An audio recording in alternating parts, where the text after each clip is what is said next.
হরে কৃষ্ণ। আজ বেরিয়ে পড়েছি কলকাতা ইস্কন। আর আজকে এই ভিডিওর মধ্যে তোমাদের বলে দেব মেট্রো করে এবং বাসে করে তোমরা হাওড়া থেকে কিভাবে কলকাতা ইস্কনে যাবে।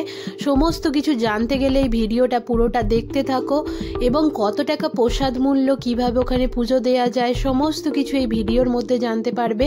তো প্রথম থেকে শেষ পর্যন্ত আমার সঙ্গে থাকো। হাওড়া স্টেশন দিয়ে যারা আসতে চাইছো তারা অবশ্যই হাওড়া স্টেশন থেকে বেরিয়ে বাস স্ট্যান্ডে যাবে এবং বাস স্ট্যান্ড থেকে ওখান থেকে আমাদেরকে 212 বাস ধরতে হবে, যেটা মিন্টো পার্ক যায়।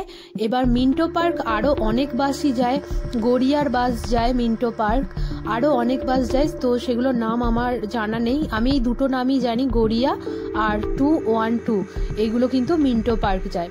তো এরকম কিছুটা ভিউ দেখতে দেখতে তোমরা যেতে পারবে মিন্টো পার্ক। মিন্টো পার্কে নামবে ঠিক এই ব্রিজটার নিচেই বাস থেকে তোমাদের নামিয়ে দেবে। তো এখান থেকে নেমে আমাদের ঠিক এই রাস্তাটায় যেতে হবে। এই রাস্তা ধরে সোজা যাবে, কিছুটা হাঁটার পর একটা গলি পড়বে বাঁ দিকে, সেই গলি দিয়ে কিন্তু আমরা যাব না, আরো একটু আগিয়ে যেতে হবে, তারপর আবার একটা গলি পড়বে, তো সেই গলি দিয়ে আমরা কিন্তু যাব। এই যে দেখো তোমরা, যে গলিটা দিয়ে আমরা বাঁ দিকের গলিটা দিয়ে যাব তার অপোজিটে কিন্তু বিদ্যা মন্দির সোসাইটি আছে, ঠিক এর অপোজিটে যে গলিটা সেটা দিয়ে আমরা যাব। তো কয়েকটা পা গেলেই, মানে 1 মিনিটও হাঁটতে হবে না, তারপরেই আমরা কিন্তু পেয়ে যাব ইস্কন মন্দির। যারা মেট্রোতে আসতে চাইছো, যদি তোমরা হাওড়া থেকে আসতে চাও তাহলে হাওড়া থেকে স্প্ল্যানেট পর্যন্ত তোমাদের মেট্রো আছে, মেট্রো করে আসবে এবং স্প্ল্যানেট থেকে আবার রবীন্দ্র সদন পর্যন্ত মেট্রো করে আসতে হবে। এবং যারা অন্য জায়গা থেকে মেট্রোতে আসতে চাও, প্রথমে আসতে হবে আমাদের সদন মেট্রো স্টেশনে। মেট্রো স্টেশনে নামার পর 1 নম্বর গেট থেকে বেরিয়ে এখানে পায়ে হেঁটে মাত্র 10 মিনিট পথ মিন্টো পার্ক যাওয়া যায়। আর ট্যাক্সি করেও তোমরা যেতে পারো, আবার এখান থেকে বাসে করেও যাওয়া যায়, ক্যামাক সিট ধরেও যেতে পারি। ক্যামাক সিট ধরে তারপর অ্যালবার্ট রোড আছে, অ্যালবার্ট রোডের ওখান দিয়েও আমরা যেতে পারি। তো যেখান দিয়ে আমি ঢোকাটা দেখালাম ঠিক তার অপোজিট দিয়ে তোমরা ঢুকতে পারবে। দেখো মন্দিরের বাইরে কিন্তু আমি দাঁড়িয়ে আছি, চলো ভিতরে এবার ঢোকা যাক। আর ভিতরে গিয়ে কিন্তু খুব সুন্দর কীর্তন তোমরা শুনতে পাবে। আমি বাইরে দাঁড়িয়ে দাঁড়িয়ে শুনতে পাচ্ছিলাম, তো ভিতরে গেলাম, সত্যি খুব সুন্দর কীর্তন। ভিতরে এসে কিন্তু ভগবানের কৃপা পেয়ে গেছি, এই যে তোমরাও পাও।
এখানে কিন্তু কেউ যদি পুজো দিতে চাও তোমরা এখানে ডালা পেয়ে যাবে, 101, 251, 501 টাকা এরকম ডালা আছে।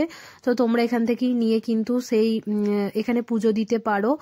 আর যদি বাড়ি থেকে কিছু এনে এখানে তোমরা পুজো দিতে চাও, ভগবানকে অর্পণ করতে চাও, ভোগ নিবেদন করতে চাও, এখানে তাও দেয়া যায়।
দেখো মন্দিরের বাইরের ভিউটা ঠিক কিছুটা এরকম। এখানে তোমরা পার্কিং করতে পারবে।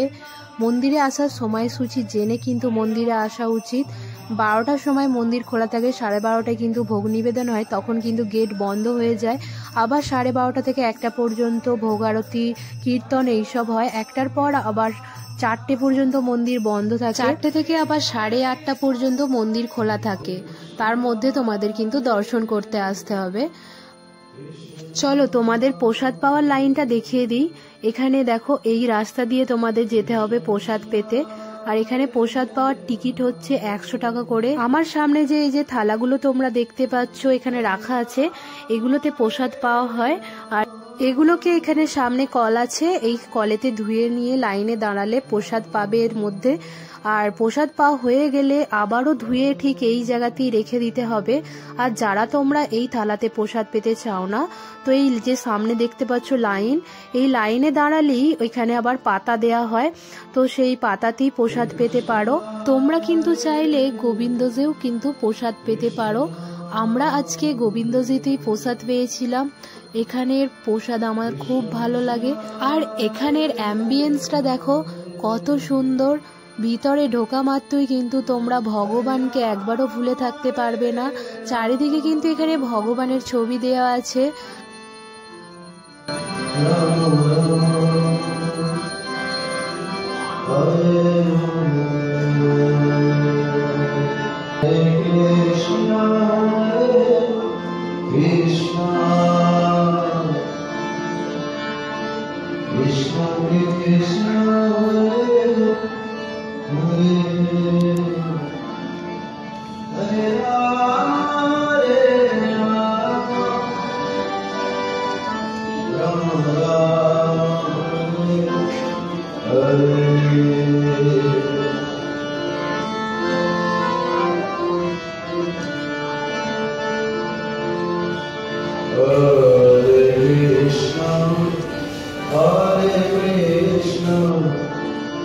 Krishna Krishna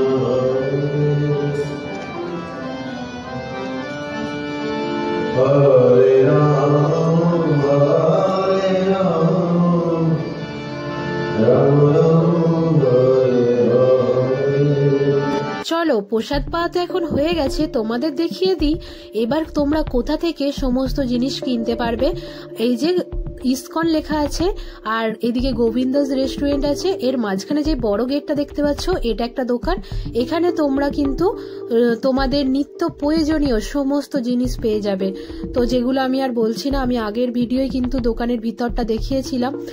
যারা যারা দেখোনি আমার আগের ভিডিওটা দেখার জন্য ডেসক্রিপশন বক্সে যাও এবং ওখানে লিংক দেওয়া আছে, তোমরা দেখে নাও। হরে কৃষ্ণ, হরি বল।